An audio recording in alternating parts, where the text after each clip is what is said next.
3년 동안 따라다녔으니까 예수님을 믿었어요, 안 믿었어요? 여러분 어때요? 복음서에서 예수님 3년 동안 예수님 따라다녔는데 예수님을 믿었습니까? 안 믿었습니까? 믿지는 않았어요. 죄송스러운 얘기는 안 믿었다고. 그분이 자기를 구원해주는 구원주로서의 주님으로 믿지 않았어요. 그분이 율법, 그 구약의 모든 것을 통달하신 그런 지도력을 가진 메시아로 와가지고 로마 정부를 통해서 반기를 들고 자기들 교회 이 이스라엘 나라를 회복시키기 위해서 나라를 복구하기 위해서 오신 메시아로 알았어요. 그래서 그들은 만찬석상에 이를 때까지 뭐 했어요? 도토리 키재기 하는 거예요. 누가 크냐? 이 말은 키가 크냐 아니라 누가 예수님의 관심 속에 들어가서 장관이 될 건가 총리가 될 건가 이게 관심입니다. 예수님 따르는 목적이 뭐예요? 출세를 위해서 따라요. 구원해 준 그건 관계없어요. 복음서를 잘 보세요. 오늘날 많은 기독교인들이 교회를 다녀요. 뭐 때문에 다녀요? 뭐 때문에 다닙니까? 잘 때 부르고 다니는 거예요. 자식이 잘 되고 성공하고 그러기 위해서 다녀요. 그거 하지 말라는 얘기는 아니에요. 그러나 그것이 목적은 아니에요. 그게 목적이 아니에요. 그래서 오늘 이 요한복음을 보시면은 13장부터 16장까지 뭘 얘기하냐면 이건 다락방 강화예요.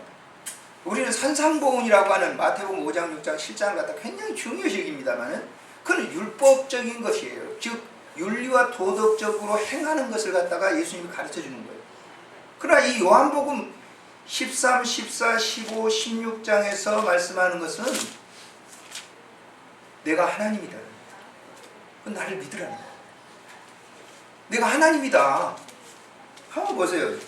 14장에 보시면은 자 이제 만찬에서 이제 가르쳐 주는데 도마가 이제 내가 가야 된다 그랬더니 어디로 가십니까? 이 도마가. 도마도 사실 믿음이 없어서 그러니까 십자가에 다 멀리 도망갔다 8일 만에 돌아오잖아요. 자 보시면 그 다음에 보세요. 8절에 한번 봅니다. 8절에 시작. 빌립이 가로되 주여 아버지를 우리에게 보여주소서 그리하여 하나님이다. 자 여기 봅시다. 빌립이 지금 하나님을 보고 있어요? 안 보고 있어요? 보고 있으면서. 근데 하나님 보여달라고 그래요. 예수님이 누구예요? 성육하신 하나님이세요. 하나님이 육신을 입고 오셨단 말이에요. 그거 같이 얘기하는데 하나님 보여주세요 그러는 거예요. 이상하지 않아요? 아니 3년 동안 따라다녔다니까요. 근데 하나님 뭐예요? 하나님이신단 말이에요. 그래서 요한복음 1장에서 어차피 얘기하기를 요한복음 1장에서 말씀이 육신이 되어 우리 가운데 거하심에 우리가 그 영광을 보니 아버지의 독생자 영광이요 은혜와 진리가 뭐야? 원불 육신을 입고 오신 하나님을 우리가 보니 그랬는데 사도 요한이 기록을 하고 있어요. 근데 지금 빌립은 하나님 보여주세요. 하나님이신다. 그 예수님은 인격을 육신을 우리가 똑같은 육신을 입고 죄 없는 육신이지요. 그래서 동정녀라고 얘기합니다만 죄 없는 육신을 입으시고 우리 모양대로 하나님이 오신 거예요. 3년 동안 뭐 했을까요? 이들이?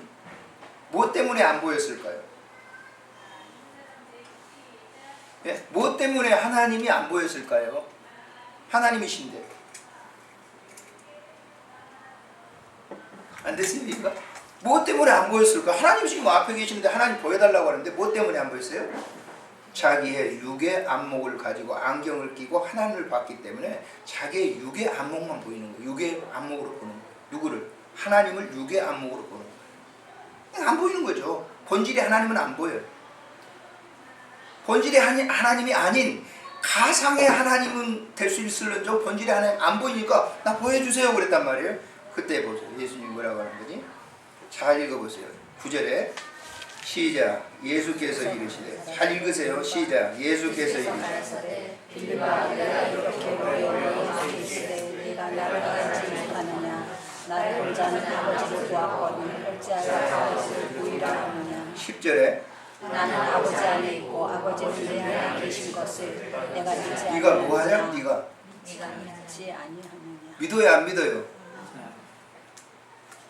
그러니까 뭘로 다니는 거예요? 자기 이성적인 걸 가지고 관점으로 주님을 따르는 거예요.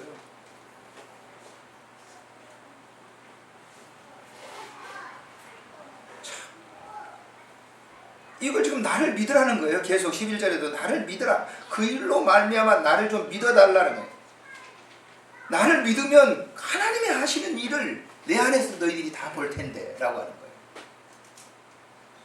그래서 나는 이제 이미 정해진 하나님의 구속사에서 나는 십자가를 져야 된다. 간다. 근데 너희들이 아직도 깨닫지 못하고 있으니까 내가 너희들에게 뭘 보내준다? 보혜사 성령을 보내준다. 왜? 있는데도 모르니까. 나는 이제 가야 될 시간이 가까워서 십자가의 죽음이 나는 인류를 위해서 너희들이 죄를 위해서 내가 죽어야 돼. 근데 그거는 이미 하나님이 정해준 내게 받아진 잔이니까 나는 가지만은 너희들이 내가 하나님인 것을 알려고 하면 보혜사 성령이 너희들에게 임해야만 그 사실을 알 수 있어. 그래서 지금 25절에 그 얘기를 하는 거예요. 보혜사 성령을 보내준다. 그래서 보세요. 자, 십자가의 현장 앞에 딱 갔을 때, 자, 베드로가 만찬 끝나고 난 다음에 그랬죠. 너희들 중에 나를 부인하고, 가룟 유다가 나가고 너희들 중에 나를 부인하고 다 떠날 것이다 그랬더니 베드로가 장담하면서 내가 안 떠납니다. 어떻게 스승님을 떠나겠어요? 스승님을 떠나겠어요? 안 떠나겠습니다. 근데 불과 그 얘기를 하고 난 다음 겟세마네 동산에 올라가서 기도를 했는데 뭐예요? 그들이 뭐 했어요? 졸았잖아요. 3번씩이나 깨웠는데 모르고 잠자고. 그래서 내려갑니다. 내려갔는데 여기 보세요. 요한복음 18장에 보세요. 1절부터 한번 1절부터 시작. 예수께서 이 말씀을 하시고 읽으세요. 시작. 예수께서 이 말씀을 하시고 제자들과 함께 기도로 시내 저편으로 나가시니 거기 문상이 있는데 제자들과 함께 들어가시다가 거기는 예수께서 제자들과 가끔 모이시는 곳으로 예수를 가는 유다도 그것을 알더라. 유다가 블레와 및 제사장들과 바리새인들에게서 얻은 하소풀을 데리고 등과 회와 분기를 가지고 그리로 오는지라. 예수께서 그 강한 일을 하시고 나아가 가라사대 너희가 누구를 찾느냐. 대답하되 나사렛 예수라 하거늘 가라사대 내려라 하시니라. 그를 파는 유다도 저희와 함께 섰더라. 그를 파는 유다도 거기 함께, 유다가 데리고 온 거예요. 가서. 그리고 예수께서 내가 너희들이 나 잡으려고 하지 내가 그다. 그리고 그들에게 왜? 예수님은 그렇게 하셔야만 인류를 위한 구속사역을 완성할 수 있기 때문에 잡혀야만 되시는 거예요. 그게 하나님이 주신 잔이에요. 그랬더니 그 현장에 있다가 베드로가 보세요. 자, 대단하죠? 10절에 읽겠습니다. 시작. 이에 시몬 베드로가 밥을 가져는데 이것을 빼어 대제사장의 중을 쳐서 오른쪽을 베어버리니 그 중의 이름은 말고라. 이 사건을 마태복음 26장 42절에 보면 더 상세히 기록하고 있어요. 이게 자기 열심이에요. 오늘날 자기 열심으로 믿는 사람이 너무 많아요. 굉장하죠. 보세요. 예수님이 지금 잡히려고 하는데 거기 그냥 말고 길을 갖다 칼로 잘라버렸으니까. 근데 보세요. 예수님은 그 현장에서도 베드로에게 나만 같았으면 아이고 저 배집사님 정말 잘했어. 당연히 1등이야. 그랬을 텐데 예수님은 그렇게 말씀하지 않냐고 말고의 길을 갖다 잘라버린 걸 갖다가 이렇게 주워다가 붙여가지고 길을 여기는 본문에 안 나와요. 여기 성경에 그렇게 돼 있어요. 길을 붙여줘. 그다 보세요. 11절에 읽어보세요. 예수께서 베드로더러 이르시되 칼을 칼집에 꽂으라. 아버지께서 주신 잔을 내가 마시지 아버지께서 주신 잔이 뭐예요? 내가 십자가 져야만 니네들이 구원받아. 죄 용서함 받아. 내가 십자가를 져야만. 이건 창세기 3장 15절에 있는 그 말씀의 응답이야. 내가 죽어야 돼. 하나님인데 죽어야만 너희들의 생명을 살릴 수 있어. 그 얘기예요. 베드로가 보세요. 이제 내려와가지고 예수님 잡혀가서 법정에 가십니다. 거기에서 이제 추우니까 앞에서 군부를 째우고 있다가 자 15절 이하에 한번 보세요. 15절 시작. 시몬 베드로와 다른 제자 하나가 예수를 따르니 이 제자는 대사장과 아는 사람이라. 예수와 함께 대제사장의 집들에 들어가고 베드로는 문 밖에 섰는지라. 대제사장과 아는 그 다른 제자가 나가서 문 지키는 여자에게 말하여 베드로를 데리고 들어왔더니 문지키는 베드로에게 말하되 너도 이 사람 중에 제자 하나가 아니냐 하니 그가 말하되 나는 아니라 여기 그가 인칭대명사, 그가 누구겠어요? 베드로가 말하되, 우리가 성경을 읽으면서 인칭대명사만 잘 보셔도 성경을 잘 볼 수 있어요. 굉장히 인칭대명사 많이 나오거든요. 여기 보니까 그가 말하되 나는 아니라, 그가 누구예요? 베드로가 말하되 난 아니야. 네 헛개비 본 거야. 3번씩이나 여기 얘기를 하는 거야. 저주예요. 예수를 저주해. 나 저 사람 알지 못해. 불과 2시간 전만 하더라도 말고의 길을 잘라버렸던 베드로가 이게 자기 열심을 가지고 믿는 사람의 표본이에요. 교회에서 열심히 막 일하죠. 그래 목사님 인정을 합니다. 아이고 집사님 얼마나 수고하셨어요. 우쭐댑니다. 그러다가 조금 무슨 일이 있으면 아이고 목사. 그러기 때문에 교회에서 열심히 있는 사람, 특심 있는 사람들이 조심해요. 죄송하지만 교회 신앙생활에 제가 이렇게 쭉 목회해보면 열심히 있다고 하는 사람들은 다 뭐예요? 떠나요. 저 사람이 있는지 없는지 모르는 사람들이 신앙생활 잘하더라고요. 자기 열심히 코뿔 꺾이니까 뭐예요? 저주한다면 내가 언제 저 사람 나 몰라. 그게 자기 열심. 결국은 그 일이 왜 그렇게 이루어졌겠어요? 베드로 안에 누가 없어요? 베드로 안에 누가 없어요? 주님이 없잖아요. 자기 안에 주님이 있다고 하는 그런 믿음이 뭐예요? 파괴된 거예요. 그리고 자기 육신적으로만 막 열심히 하는 거예요. 자기 성공을 위해서 막 매달리는 거예요. 치닫는 겁니다. 자기 육의 소욕을 이루기 위해서 모든 것은 뭐예요? 거기다가 다. 그래서 이 요한복음 이제 이런 눈을 가지시고 요한복음 15장을 이제 보셔야 돼요. 그래야 이해가 됩니다. 그래서 보세요. 이제 이야기입니다만은 사도행전에서 이 복음서의 제자들 모습과는 완전히 180도로 달라집니다. 제자들이. 안진뱅이를 이렇게 세웠어요. 베드로가. 그때 안진뱅이를 이렇게 세우는데 나 좀 돈 좀 도와주세요 그랬더니 베드로가 하는 얘기가 뭐예요? 네가 구하는 건 나는 없어. 세상에 네가 추구하고 그런 건 내게는 없는데 내게 있는 것을 너에게 주노니? 한번 찾아보세요. 그러니까 사도행전하고 요한복음에서 이제 복음서하고는 완전히 달라요. 자, 6절을 한번 보세요. 6절. 5절 6절 읽겠습니다. 어디요? 5절. 사도행전 3장 5절 6절.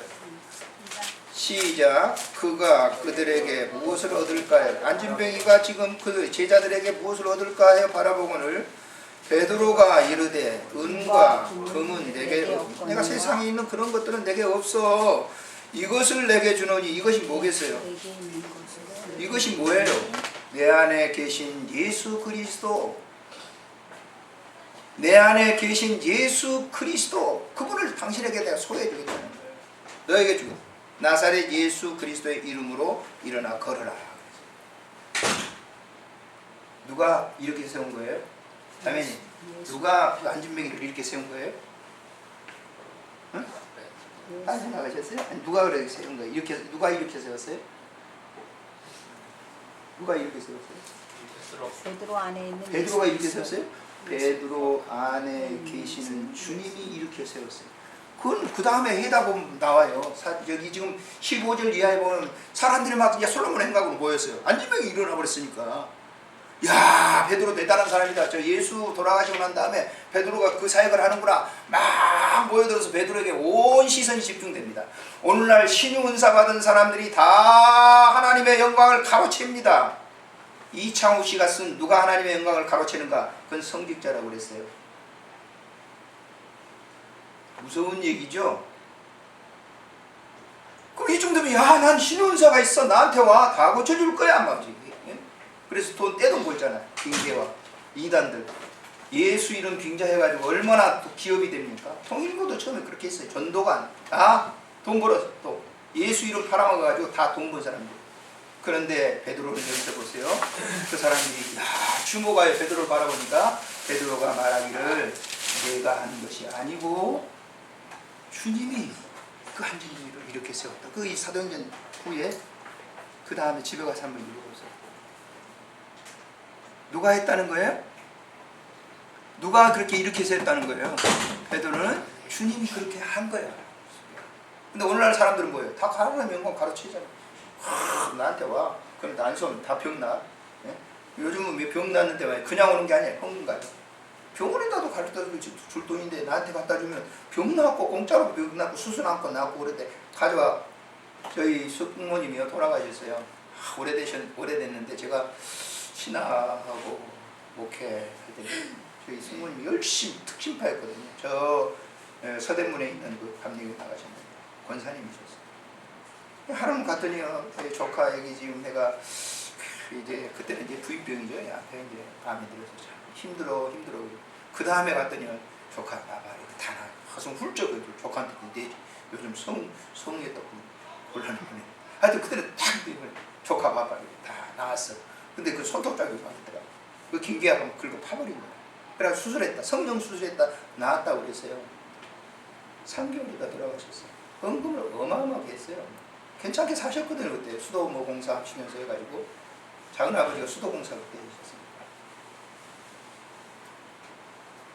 그렇게 번 돈이 김계화가 지금 저 국회의사당 앞에 지금 그게 뭐 이혼도 하고 뭐 미국 가서 뭐 산다고 그러는데 남편 새로 얻어가지고 목사 되고 그랬죠. 그래서 그런 사람들이 너무 많습니다. 이단들만 그렇습니까? 교회도 마찬가지예요. 예수 팔아먹는 사람이 더 많아요. 모든 병을 누가 고쳐주는 거야? 주님이 고쳐주는 거잖아요. 안 그랬습니까? 제가 호스피스 병동에 가서 기도할 때요 사람들이 살라고 발버둥치죠. 거기 오면 그분들에게 해줘요. 다른 기도 병 고쳐주세요. 호스피스에서는요 병 고쳐달라고 하는 기도는 드려서는 안 돼요.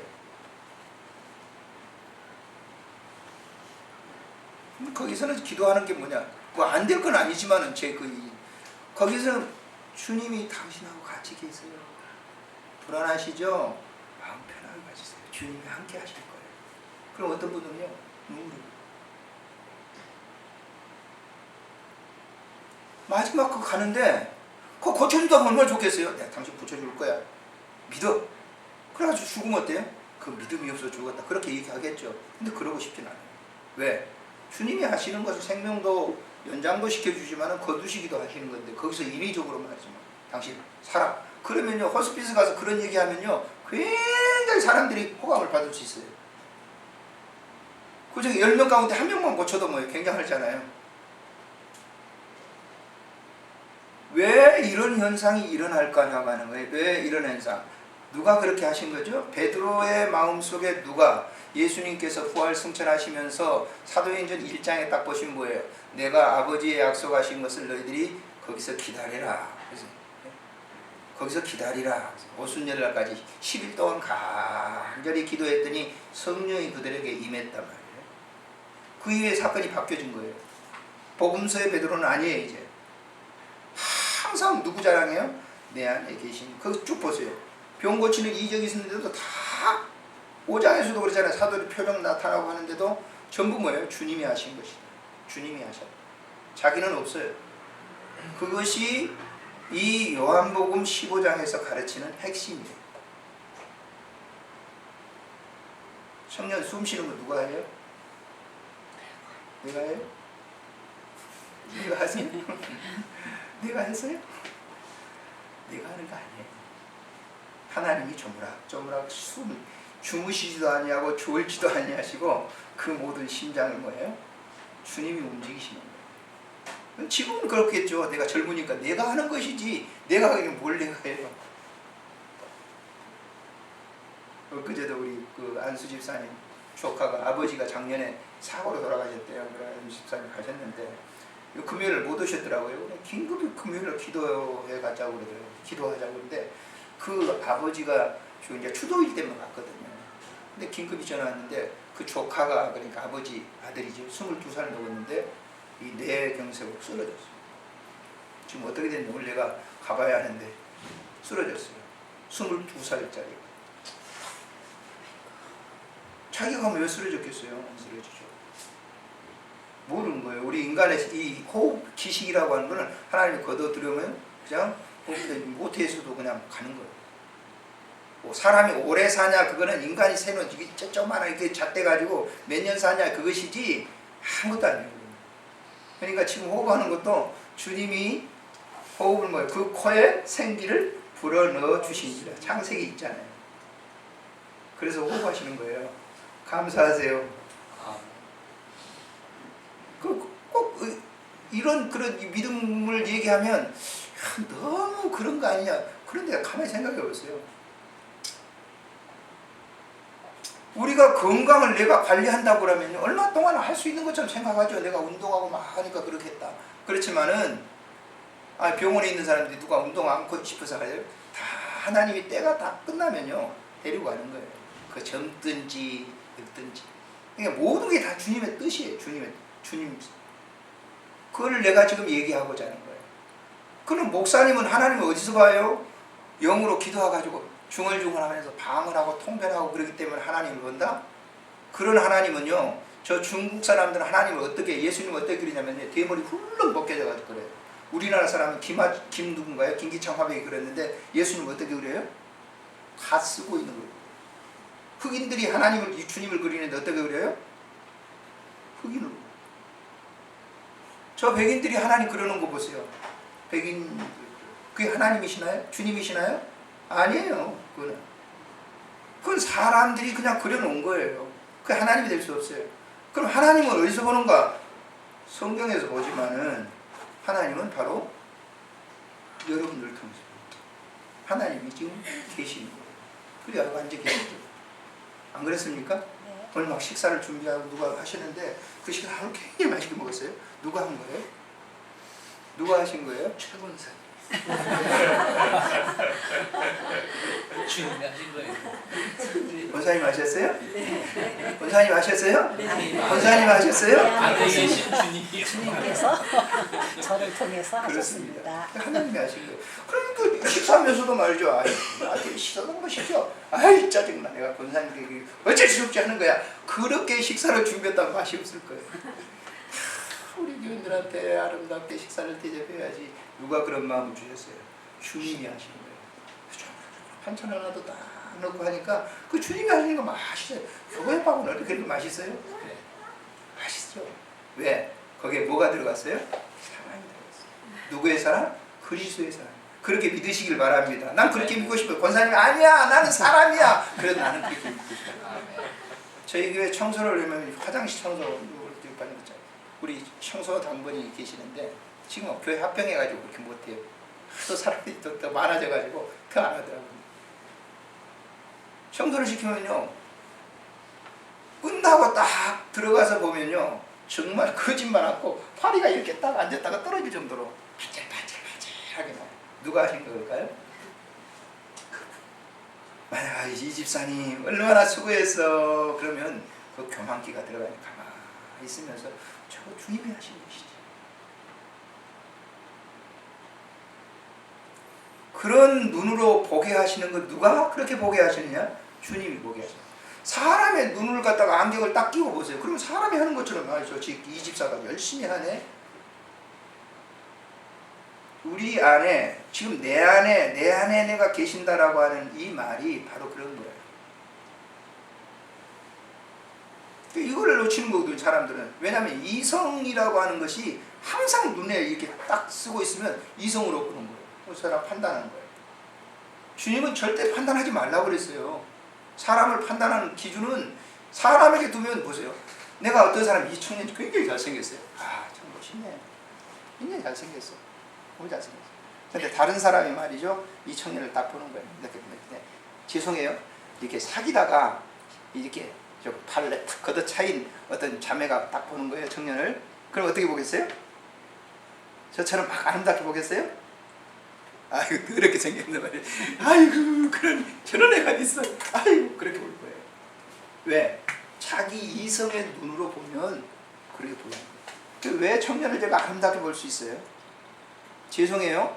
내 안에 계신 주님이 청년을 보기 때문에 아름다워요. 그 외모의 기준이 아니 똑같하게 물론 형제님은 그 얼굴이 다 갖춰져서 이목구비가. 그런데 그 이목구비가 갖춰져 있지 않는다 할지라도 하나님은 당신이 만든 사람을 보시고 보시기에 심히 뭐라? 좋았더라. 누가? 주님이 그렇게 하신 거예요. 그래서 여러분들이나 저나 마찬가지입니다만은 늘상 그런 신앙생활 했으면 얼마나 행복하겠어요? 그런데요, 사단은 잠시도 그대두지 않아요. 하나님은 졸지 않고 주무시지 않고 계시지만은 사단도 똑같이 졸지도 않고 주무시지도 않고 어떻게든지 뭐예요? 그 은혜를 갖다 뺏어가는 거예요. 살짝 들어가지고. 그래서 사단은 신고도 안 해요. 굉장히 잘하지. 뭐 예를 들어서 오늘 밥 하셨는데 오늘 되게 국이 맛이 없었다. 그럼 어때요? 지가 무슨 국을 껴서 멋있어. 뭐가 들어가요? 권사님이 들어간 게 아니고 권사님 속에 뭐예요? 사단이 딱 들어가는 거예요. 내가 이렇게 말하는 사람 속에도 사단이 탁 들어가는 거예요. 그러니까 우리는 언제까지 중생을 해가지고 한 번 딱 깨달아가지고 계속 갔으면 얼마나 좋아요? 언제까지 계속 해야 됩니까? 이 싸움을? 눈 감을 때까지 계속 해야 돼요. 그래서 베드로가 깨어서 항상 깨어 기도하라고 하는 이유가 그예요. 우는 사자잖아. 마귀는 언제든지 들어와요. 뭘? 육신을 이용해서 들어온다. 그래서 육신과 영은요 항상 대적을 해요. 육신의 생각을 가지고 있으면 갈라디아서 5장에 보세요. 하나님 나라 못 간다고 그랬어요. 한번 보실까요? 두서없이 얘기하는데 굉장히 좀 새겨들 필요가 있습니다. 제가 얼마 있으면 이제 은퇴하거든요. 자, 갈라디아서 한번 보세요. 5장을 한번 보시면은 바울은 이런 얘기로 뭐 로마서에서도 해놓고 갈라디아에서 해놓고 계속 이렇게 얘기하고 있어요. 자, 5장 16절부터 읽겠습니다. 내가 시작.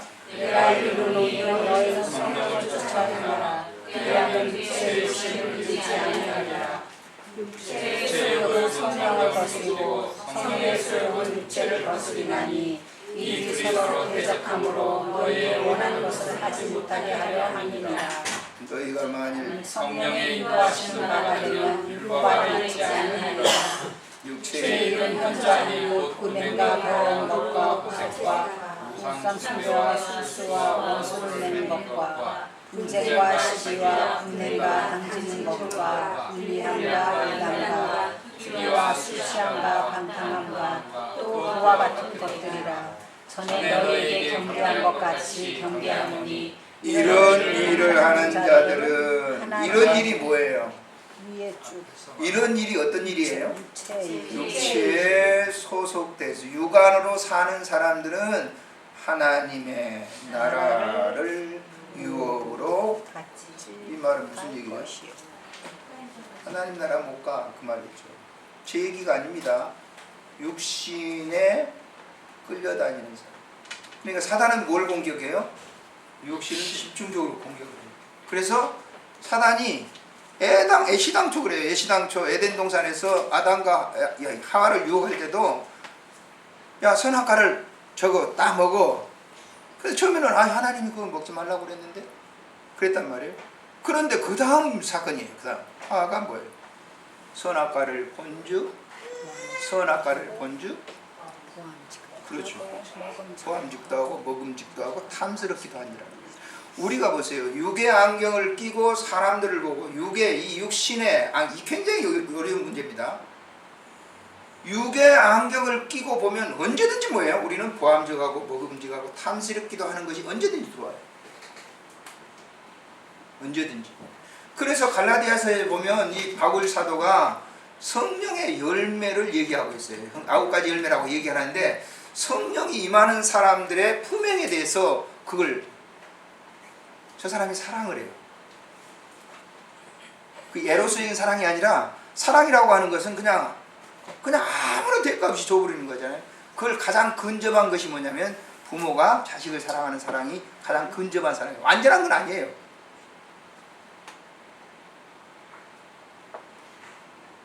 하나님의 사랑이라고 하는 걸 가지고 교회에서 봉사하는 것이 뭡니까? 자기 걸 다 드리면서 하자요. 사랑이 있잖아요. 사랑. 희생합니다. 섬깁니다. 누가 하는 거죠? 주님이 하시는 거예요. 자기가 하는 거 아니에요. 거기에 포로가 돼보세요. 그냥 항상 교회 안에서 은혜롭게 하는 거예요. 교회가 막 분쟁이 있어요. 거기에 나서지 않아요. 조용하게 그걸 바라보면서 가슴 아파하면서 기도합니다. 근데 우리들은 어떻게 해요? 교회 분쟁이 일어나게 되면 어떻게 되죠? 사람들은 자기 관점으로 생각을 하고, 그래서 목사파 막 생겨가지고 계속, 여기 지금 그 서초동에 있는 교회 보세요. 지금도 피켓 들고 있어요. 예배당에 들어가요. 과거에는 그저 제자 교육 그렇게 받고 무슨 권사님, 집사님 했던 사람인데, 하나는 피켓 들고 갔다가 목사 뭐 얘기하고, 하나는 그냥 들어가면서 시쭉이쭉 쳐다보면서 시. 누가 하는 거겠어요? 교회가 그렇게 해야 됩니까? 아마 그 교회도 정말 사랑의 화신이 돼가지고 그걸 가슴 아파하면서 기도하는 분이 있을 거예요. 다 그런 건 아니에요. 근데 그게 적다는 거예요. 소수다. 그 수가 적다는 거예요. 그래서 이걸 계속적인 이 트레이닝을 해야 되는 거예요. 이 영성훈련이라고 하는 거는 그냥 되는 게 아니에요. 계속적인 그쪽으로 추를 돌리는 거예요. 계속 주님이 내 안에 계신다라고 하는 거예요. 내가 분노의 생각이 들죠. 아, 이거 나를 이용하는 거야. 그걸 잠재우는 거 주님이 들어오면 되는 거예요. 안 들어오니까 그 해결이 안 되는 거예요. 주님 내 안에 오세요. 그래서 다른 기도 하실 필요 없어요. 막 어떤 문제가 분쟁에서 일기고 막 남을 헐뜯고 싶고 막 그런 되면요, 조용히 예배당에 와가지고 하게 기도하세요. 주님 내 안에 오세요. 그러면요, 그런 생각을 했던 것이 한없이 자기가 추해지는 거예요. 많은 영성을 훈련을 했던 사람들을 책을 보면요, 다 그런 거예요. 주님과 교제를 하는 거예요. 사람과 사람 하면 안 되는 거예요. 목사인 저도 뭐 영성 훈련 나름대로 그냥 한다고 그러지만은요, 한순간에 변합니다. 한순간에. 제일 많이 변하는 게 뭐겠어요? 목사는 자동차 운전할 때 많이 변해요. 이야, 지금 많이 돼가지고 훈련이 됐는데, 자동차를 이제 할 때는 어떨 때는 지금 먼저 이렇게 가르쳤으니까 오후에 좀 나아질는지 모르겠습니다. 그때 가봐야 하는 거고. 예?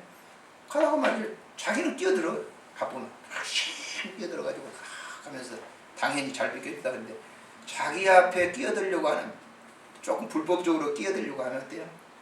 후격단위로 갖다 밀죠. 가라 밀죠. 주님이 그렇게 하라고 했을까요? 그 사람이 미우니까 그렇게 하는 거예요. 자기 따라. 그리고 난 다음에 그런데 끼어들어왔어. 그럼 어때요? 야, 그 사람 운전하는 뒷꼭지가 어떻게 그렇게 비워? 안 그랬습니까? 여러분 동네는 안 그럴 줄 압니다만 똑같을 거예요. 내 동네나 뭐 그 동네나. 근데 그걸 제가 신학교 공부를 가르치면서 그 인천에서 신학할 때 가르칠 때 있었어요. 예, 그런 강의를 하면서 잠깐 제가 깨달았습니다만, 요즘은 좀 덜 그러죠. 안 그런 건 아닙니다. 덜 그러죠. 언제까지 그렇게 할까요? 눈 감을 때까지 그런 거 있을 거예요. 그러나 한 가지 감사한 것은 성령이 내 안에 내주할 때 그런 것은 뭐예요? 깨닫게 합니다. 너 이게 오늘 너 낮에 그따위 짓 하더라. 주님 그래요. 용서해 주세요. 그게 기도입니다. 사실. 제 수치스러운 걸 내놔가지고 죄송합니다. 그럼 그 사실대로 얘기를 해야죠. 그러니까 그만큼 영성훈련이라고 하는 것이 쉬운 문제가 아니다 말이에요. 영성훈련은 책과 가지고 되는 거 아니고 이렇게 읽어가지고 많이 해가 되는 거 아니에요. 좋은 영성의 책을 보는 거 중요하죠. 그러나 그것을 나에게 적용시키는 것이에요. 그래서 뭘 보든지 주님이 보는 것처럼. 그게 이제 포도나무 비유의 열매라고 하는 것이 그거예요. 열매라고, 포도 너는 내 안에 내가 너희 안에 있으면 열매 맺는다는 거예요. 주님의 성품을 맺는 거예요. 내 성품 맺는 게 아니에요. 주님이 내 안에서 이루어지는 성품을 맺는 건데, 그 성품이 뭐예요? 주께서 하시는 그 일을 이루어가는.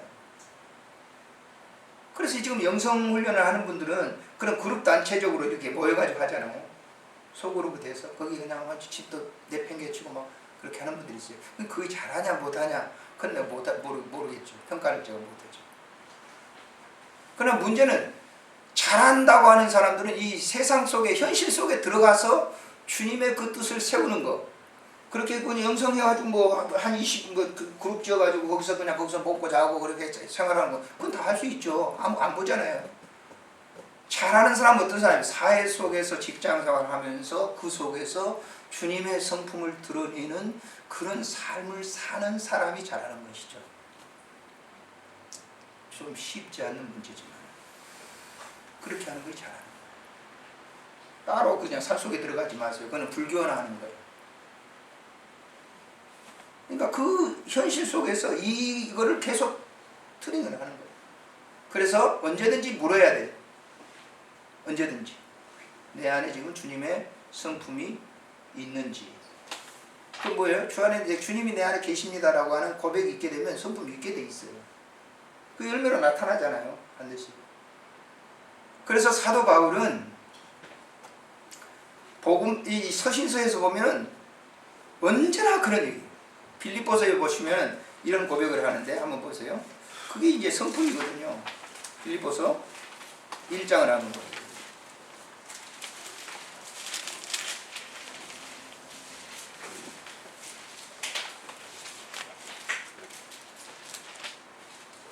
자, 1장을 한번 보시면은 19절부터 읽겠습니다. 시작. 이것이 너의 강구와 예수 그리스도의 성령의 도심으로 내 구원에 이르게 할 줄 아므로 나의 간절한 기대와 소망을 따라 아무 일에든지 부끄럽지 아니하고 오직 전과 같이 이제도 온전히 반대하여 살든지 죽든지 내 몸에서 그리스도가 존귀 되게 하려 하나니 이는 내게 산 것이 그리스도니 죽는 것도 유익함이니라. 이해가 되십니까? 이 말씀을 읽고 살든지 죽든지 자기 몸에는 누가? 그리스도만 존귀하고. 이게 바울의 고백이에요. 이것뿐만 아니죠. 바울은 갈라디아서에 보시면은 서신서마다 다 그런 얘기를 해요. 자, 갈라디아서에 보면은 2장 20절 잘 아시겠지만 함께 같이 읽겠습니다. 2장 20절 시작. 내가 그리스도와 함께 십자가에 못 박혔나니 그런즉 이제는 내가 산 것이 아니요 오직 내 안에 그리스도께서 사신 것이라. 이제 내가 육체 가운데 사는 것은 나를 사랑하사 나를 위하여 자기 몸을 버리신 하나님의 아들을 믿는 믿음 안에서 사는 것이라. 네, 또 그 다음에 넘어와서 14절 6장 14절 그러나 내게는 우리 주 예수 그리스도의 십자가 외에 결코 자랑할 것이 없으니 그리스도로 말미암아 세상이 나를 대하여 십자가에 못 박히고 내가 또한 세상에 대하여 구원하리라. 세상에 보는 그 안목과 관점이 어땠다는 거예요? 십자가에서 죽었다라고 해요. 죽어버린 거예요. 자기가. 죽은 사람 말이 있어요 없어요? 권사님 죽어버리면 말이 있어요 없어요? 없어요. 우리가 부부 생활을 할 때도 그랬잖아요. 저도 성격이 좀 다혈질이니까요. 팍 소리를 냅니다. 웬만한 게 제 집사람이죠. 팍 소리를 내요. 살았던 거죠. 살았어요. 생생하게 펄펄하게. 설교는 굉장히 잘하면서 펄펄 살아가지고 웬만한 게 자기 집사람이다. 펄펄 살아가지고 가르치긴 잘하잖아요. 근데 자기가 막 살아서 죽어버리면 어떻게 되겠어요? 죽어버리면 아무 말 없죠. 죽은 사람 무슨 얘기를 알아들어요? 죽었다 그러죠. 바울은 죽었다. 그래서 17절 이후로 누구든지 나를 괴롭히지 마라. 내가 내 몸에 예수의 흔적을 지니고 산다. 이렇게.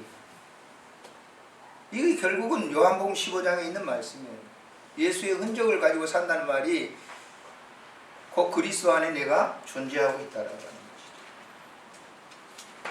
그럼 우리는 항상 이런 문제에 부딪히면 윤리적인 문제 때문에 권해하는 거예요. 내가 그걸 지켜야 되는데 그건 자기가 하는 거예요. 우리는 어차피 시수투성이란 말이에요. 그걸 그대로 우리가 불러주신 것이지 그걸 막 개조시켜가지고 그거는 율법주의예요. 되지도 않아요. 그건 율법주의라고 하는 것은 바리새인들과 사두개인들이 하는 그런 주의예요. 자유함이 없어요. 항상 안식일 안 지켰다? 아이고 이게 죄인데? 그게 아니에요. 이 영적주의라고 하는 건 내 허물과 이런 걸 다 알아요. 주님이. 그럼에도 불구하고 너는 내 것이라고 말씀하신 거예요. 그리고 예수 믿고 완벽하게 윤리적 도덕적인 걸 갖다가 기준을 갖춰서 믿으려고 하면 못 믿습니다. 그 사람 믿을 수가 없는 거예요. 안 되는 거예요. 될 수도 없어요. 그러니까 실수하죠. 근데 실수하는 걸 갖다가 주님은 그럼에도 불구하고 용서를 하시는 거예요. 언제든지 용서해요. 주님. 용서 못하는 게 없어요. 우리가 생각할 때 뭘 잘못하고 하면 사람들이 뭐 자기 애들이 막 잘못하면 막 책망을 막 이렇게 한다고 그렇게 생각하지만 하나님 그렇지 않아요. 우리가 실수하고 잘못되잖아요. 잘 다듬어줘서 그래 내가 너 하라. 실수한 건 너 하라. 멋지기죠 하나님이. 어차피 우리는 뭐예요? 죄를 전가받았다니까요. 전가받은 죄를 완벽하게 내가 해서 뜯어 고쳐가지고 예수 믿으려고 하지 마세요. 그럼 못 믿는 겁니다. 그렇게 하면. 안 되게 돼 있어요. 그것 가지고는. 그러니까 이게 어차피 자기가 가지고 있는 걸 주님이 내 안에 오셔가지고 일하시는 것을 내가 인지하는 거예요. 그럼에도 불구하고 나를 쓰시잖아요. 제자들 보세요. 그렇게 해가지고 자기 부인하고 떠났다면 나는 그렇게 용서 못해요. 저도 교회를 이렇게 사역을 하면서 이제 죄송하지만 뭐 직분자가 이렇게 뭐 좀 뭐 저하고 그렇게 토라질 일도 아니에요. 근데 딱 갔더니 말이죠. 중직자죠. 여기 교회 옮기고 나서 얼마 안 돼가지고 딱 주차장에 가니까 그 아니까 탁 텃밭으로 왜 왔어요? 가세요. 이야 기가 막히고 그 얼마나 내가 울었는지 몰라요. 그럼에도 나는 사랑해. 처음에는 용서가 안 되더라고. 저런 놈이 어디 있는 일어나지도 않는 날이가 딱 해가지고 목사님 왜 왔어요? 가세요. 그래서 내가 그 부인한테 가서 한없이 울었어요. 한없이. 한 3년 동안은 지금 만나보시지. 얘기하기도 싫더라고. 얼마나 그랬는지. 잘못한 거 없거든요, 제가. 그래서 몇 년 전에 전화를 해가지고 아이 목사님 뭐 죄송해요. 한번 만납시다. 식사 사주고 다 식사를 해요. 목사님 지금까지 생각하고 있어요? 나 다 잊었어. 그거 가지고 못했다면 나는 완전히 지금 죽었을 거야. 지금 잘 지내고 있죠. 교회는 안 나오지만. 누가 했을까요? 나는 못합니다. 그렇게. 내 성격을 알거든요. 지기 싫어하고 내 자존심이 강하고 절대 용납이 안 되죠. 눈에 흙이 들어오는 한 용납이 안 돼. 그런데 다행스럽게도 그 주님이 용서하십니다. 놀라우신 분이에요.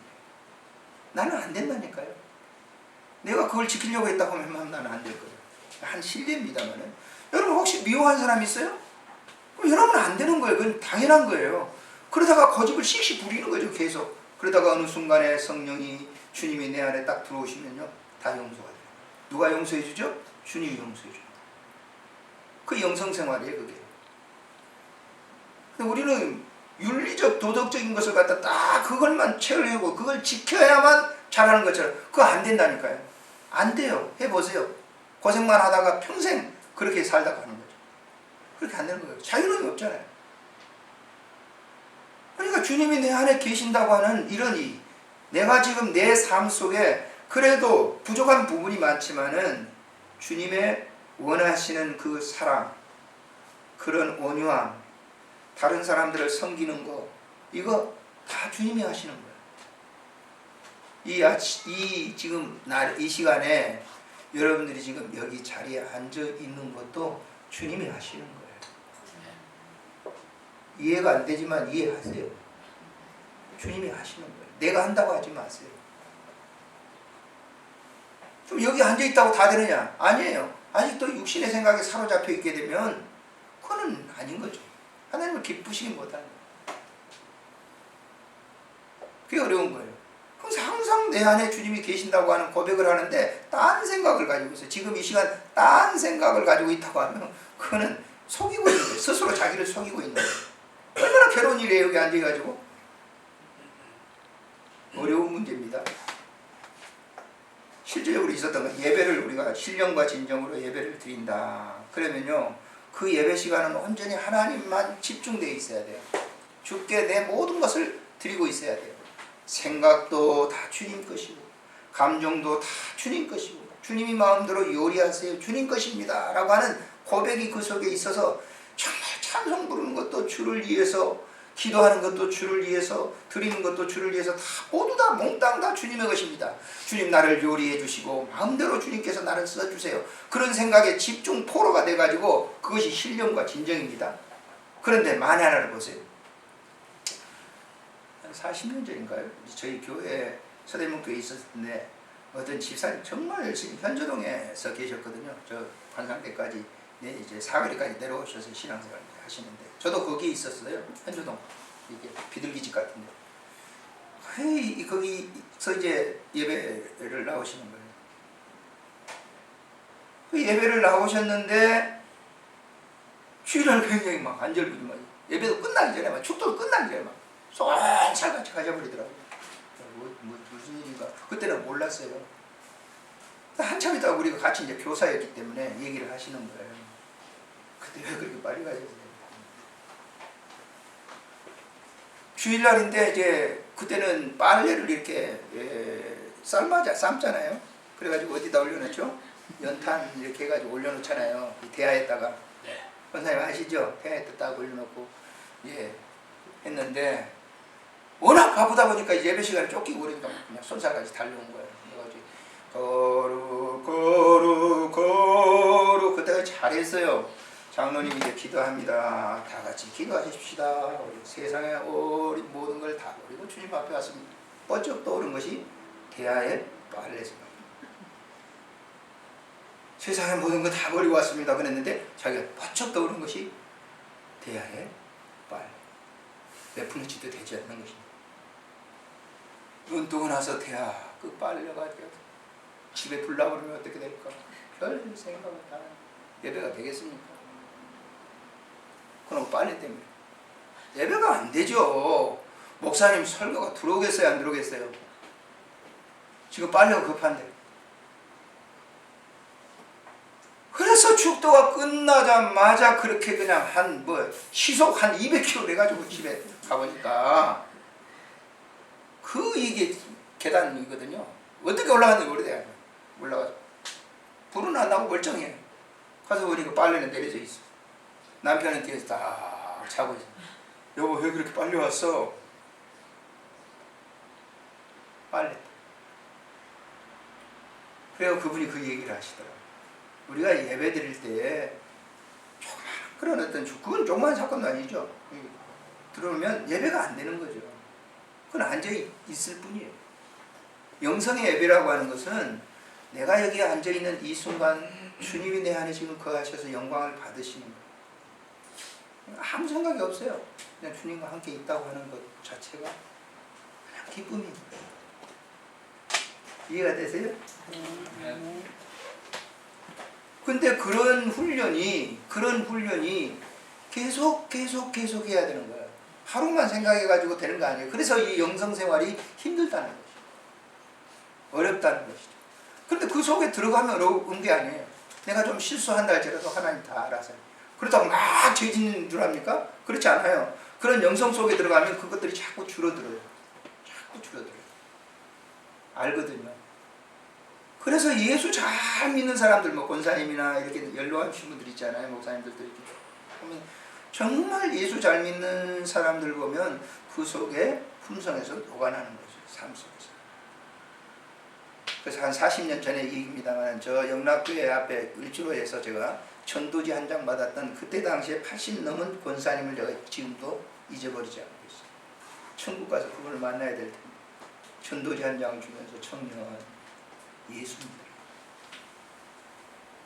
그 음성이 하늘의 천사가 해주는 음성 같아. 지금도 내가 잊어버려 생생하게 못 잊고 있어요. 목사님들이 하늘나라 가기 힘들다잖아요.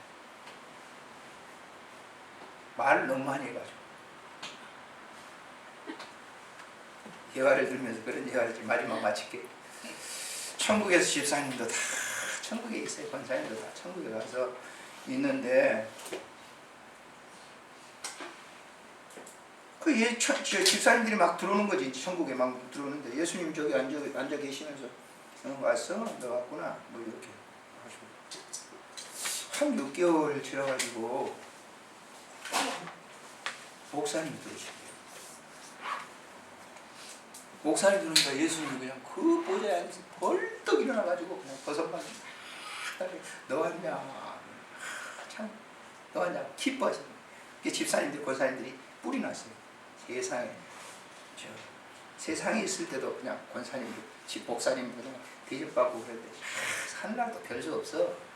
그리고 막 이제 입이 만큼 나와 있는데 예수님이 오셨대요. 너희들 왜 입이 그렇게 시꺼멓고 있냐? 아니 목사님 저 예수님 여기 천국에는 차별이 없는 줄 알았는데 여기도 지금 뭐 목사님하고 집사님들과 차별이 있네요. 그 예수님이 말씀하시기를 얘들아 목사 오랜만에 하나 더 봤다.